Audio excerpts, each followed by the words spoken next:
गेल्या महिन्याभरापासून बीडमधील मशाजोगचे सरपंच संतोष देशमुख हत्याकांड प्रकरणामुळे राज्याचं राजकारण प्रचंड ढवळून निघालंय। पण यामुळे उजेडात आली ती म्हणजे बीडमधील गुन्हेगारी आणि यात खोलवर अडकलेले हात।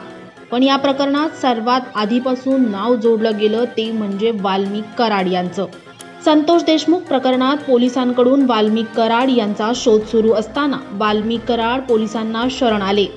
खंडणी प्रकरणात त्यांना अटक झाली असली तरी अनेक सामाजिक आणि राजकीय दबावामुळे SITने एक महत्त्वाचं पाऊल उचललं आणि खंडणी प्रकरणातील आरोपी वाल्मिक कराड यांच्यावरती मोक्का लावण्यात आला।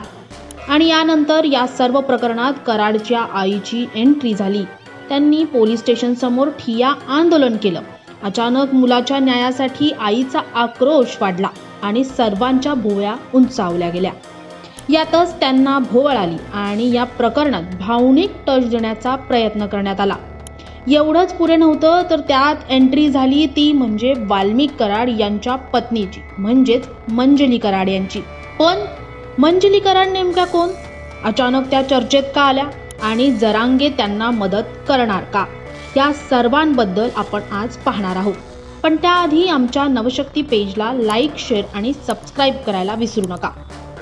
सरपंच संतोष देशमुख हत्येनंतर त्यांना न्याय मिळावा यासाठी बीडची जनता रस्त्यावर उतरली।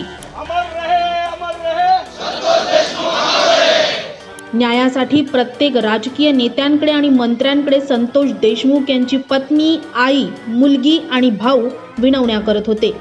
संतोष देशमुख यांच्या न्यायासाठी सुरेश धस, मनोज जरांगे, संदीप क्षीरसागर, अंजनी दमानिया तसेच जितेंद्र आव्हाड यांनी बीडमध्ये मोर्चे काढले, त्यांचं नेतृत्व केलं। यामध्ये गावकरी, कार्यकर्ते आणि देशमुखांच्या कुटुंबियांनीही सहभाग दर्शवला। पण वाल्मिक कराड यांच्या बाबतीत हे सर्व सुरुवातीला पाहायला मिळालं नाही। पण कराडांना 14 दिवसांची कोठडी संपली, मोक्का लागणार अशी चर्चा सुरू झाली। तोच कराड यांचे कार्यकर्ते, समर्थक आणि कुटुंब रस्त्यावर उतरलं आणि बीडमध्ये वेगळा आक्रोश आणि ड्रामा पाहायला मिळाला। यातही मंजली कराड यांनी पोलिसांवर ठपका ठेवत माझ्या नवऱ्याला अडकवलं जातंय असा आरोप केला। तर जरांगेंकडे मीही मराठा आहे, समाजाने मलाही न्याय द्या अशी ही मागणी करण्यात आली। आता उदाहरण द्यायचं झालं तर आज जरांगे पाटलांना न्याय मागितला कुणी? संतोष देशमुखाच्या फॅमिलीने। संतोष देशमुख सारख्या व्यक्तीसोबत जे काही कुकर्म झालं त्याला न्याय द्यायला आज जरांगे पाटील तिथे जातात। मग मला न्याय कोण देणार आहे?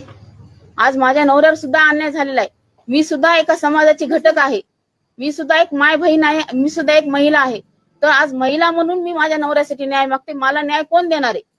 ह्याच्यामध्ये जे काही कटकारस्थान केलं जाते, जे काही तुमचे डावपेच टाकले जात आहेत, जे काही गोष्टी तुम्ही पुढे आणून त्यांना अडकवण्याचा प्रयत्न करतायत, ते प्रयत्न करून तुम्ही पूर्ण माझ्या नवऱ्याला वेठीस धरून त्यांना डांबून टाकलेले। ह्याचा न्याय मी मागायचं कुणाकडे? मी आज जरांगेकडेच न्याय मागते माझा, की तुम्ही जसा आज मराठा समाज म्हणून तिथं जाऊन न्याय मागतात, तर मी सुद्धा आज मराठा समाजाचीच व्यक्ती आहे। आज मी सुद्धा आज मराठा म्हणून पूर्ण महाराष्ट्रातल्या माझ्या मराठा बांधवांना आणि माझ्या वंजारी समाजाच्या माझ्या दुसऱ्या बांधवांना सुद्धा आवाहन करते की मला सुद्धा न्याय पाहिजे। आज माया बहिणीवर जर अन्याय होत असेल, त्यांच्या कुटुंबावर अन्याय होत असेल, तर तिला पूर्ण अधिकार आहे तो न्याय मागण्याचा। तसंच सुरेश धस, दमानिया तसेच क्षीरसागर यांचीही पोलखोल करणार असल्याचा इशारा त्यांनी दिला आणि सगळ्यांचं लक्ष वेधून घेतलं। ज्यांनी माझ्या नवऱ्याच्या गोष्टी बाहेर काढल्या त्यांचे सुद्धा काय काय प्रकरण आहेत ते सुद्धा मी तुम्हाला स्टेप बाय स्टेपच तुम्हाला आणून दाखवणार आज मीडियाच्या समोर। आज सुरेश धस असतील, संदीप सोळंके, संदीप क्षीरसागर असतील, बजरंग सोनवणे असतील, ह्यांच्या सुद्धा अंजली दमानिया असतील, ह्यांच्या सुद्धा काही गोष्टी मी सुद्धा तुमच्या समोर आणीन आणि त्या सुद्धा तुम्हाला दाखवावं लागतील, त्या सुद्धा तुम्हाला मीडिया थ्रू तुम्हाला जनतेपर्यंत पोहोचवावं लागतील। त्यांच्या सुद्धा आहेत ना काही गोष्टी, त्या मी तुम्हाला दाखवणार। ते पण मी तुम्हाला जशा त्यांनी हुडकून काढल्यात ना तशा मी सुद्धा त्यांच्या हुडकून काढायले आणि माझ्या वकिलाच्या सहाय्याने मदत घेऊन मी सुद्धा त्यांच्या काही गोष्टी आहेत त्या समोर आणल्याशिवाय राहणार नाही। पण मंजली कराड आणि आईचं अचानक या सर्वांमध्ये येणं हे सगळं संशय व्यक्त करणार आहे। वाल्मिक कराड यांची पत्नी मंजली कराड ह्या मराठा समाजाच्या आहेत। मराठा विरुद्ध OBC अशी चर्चा असताना कराडांच्या पत्नीचं जरांगेंकडे दिलेली हाक पुन्हा मराठा विरुद्ध OBC वाद जागृत करणार आहे। संतोष देशमुख यांच्या कुटुंबाप्रमाणे न्यायासाठी कुणीतरी घरातल्या व्यक्तीने लीड करणं गरजेचं होतं। यासाठीच कराड यांच्या समर्थकांना लीड करण्यासाठी मंजली कराड ह्या स्वतः पुढे आल्या आणि त्यांचं हे पुढे येणंच संशयाच्या भोवऱ्यात अडकलं गेलं. एकूणच काय, देशमुख कुटुंबाला ठसन देण्यासाठी कराड यांच्या कुटुंबाने भावनिक खेळ खेळला.